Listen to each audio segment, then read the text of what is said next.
அனைவருக்கும் உற்சாகமான இனிய வணக்கம். நான் உங்கள் ஜாக் speaker, inspirational catalyst and job trainer. என்னுடைய வாழ்க்கையை கூறுபடுத்திய ஒரு சிந்தனையை தான் இன்னைக்கு உங்களோட பகிர்ந்துக்க போறேன். இந்த சிந்தனை உங்களுடைய வாழ்க்கையில சிறிய மாற்றத்தையாவது ஏற்படுத்தும் அப்படின்னு நான் நம்புறேன்.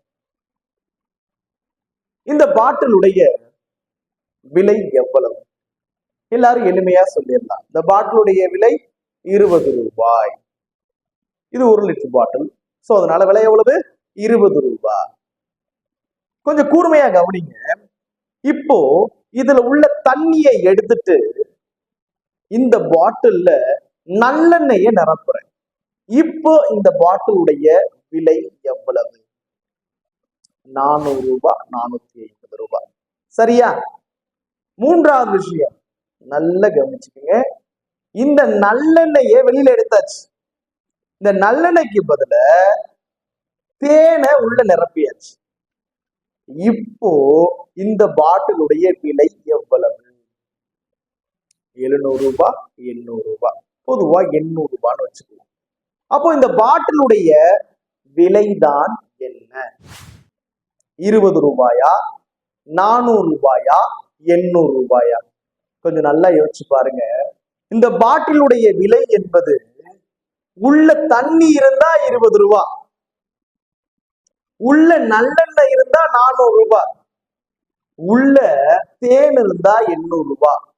அப்படி என்றால் இந்த பாட்டிலுடைய விலை என்பது உள்ளே என்ன இருக்கிறதோ அதுதான் இந்த பாட்டிலுடைய விலை. நம்முடைய விலை என்பது உள்ளே என்னவாக இருக்கிறோமோ அதுதான் நம்முடைய விலை. வெளியில உள்ள தோற்றமுடைய விலையை நிர்ணயிப்பது கிடையாது. உள்ளே என்ன நிரம்பி இருக்கிறது என்பதுதான் நம்மளுடைய வெற்றியை நிர்ணயிக்கிறது, நம்முடைய வாழ்க்கையை நிர்ணயிக்கிறது, நம்முடைய மகிழ்ச்சியை நிர்ணயிக்கிறது, நம்முடைய மதிப்பை நிர்ணயிக்கிறது. வெளியில பார்க்கக்கூடிய உங்கள் உள்ளே நாம் எப்படி நிரம்பி இருக்கிறோம் என்பதை பார்த்துதான் மதிப்பு கொடுக்கிறார்கள்.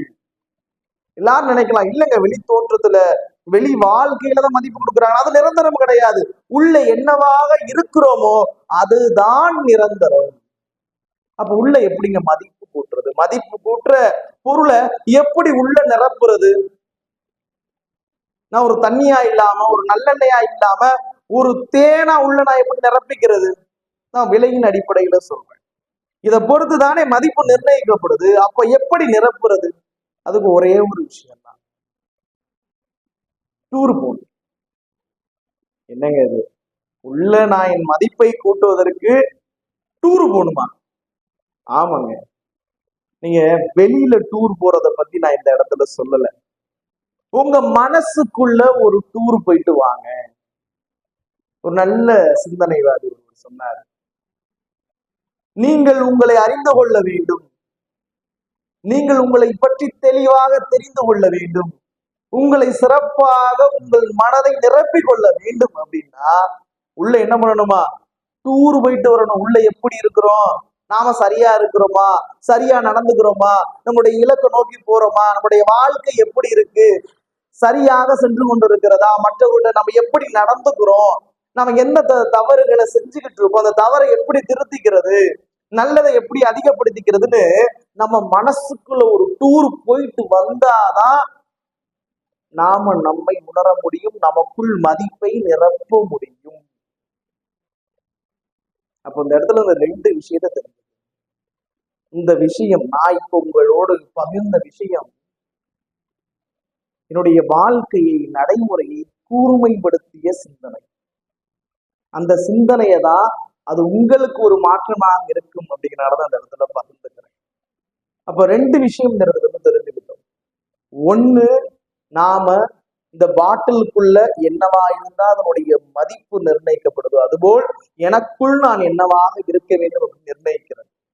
2வது, அதை எப்படி நிர்ணயிப்பது? நான் எனக்குள்ள ஒரு சுற்றுலா சென்று வர வேண்டும். எப்பெல்லாம் நேரம் கிடைக்குது, ஒரு நாள்ல 1 நிமிஷம் கிடைச்சா கூட உங்களுக்குள்ள ஒரு சுற்றுலா போயிட்டு வாங்க. உங்களை உணருங்கள். எதை இட்டு நிரப்ப வேண்டும் என்று நீங்கள் முதலில் முடிவு செய்யுங்கள். கண்டிப்பாக அது உங்களுடைய மதிப்பை உயர்த்தும். இதனால் வாழ்க்கை உயரும் என்பதை சொல்லிக்கொண்டு வாய்ப்பிற்கு நன்றி கூறி விடைபெறுகிறேன். நன்றி, வணக்கம். நான் உங்கள் ஜாகிர் ஸ்பீக்.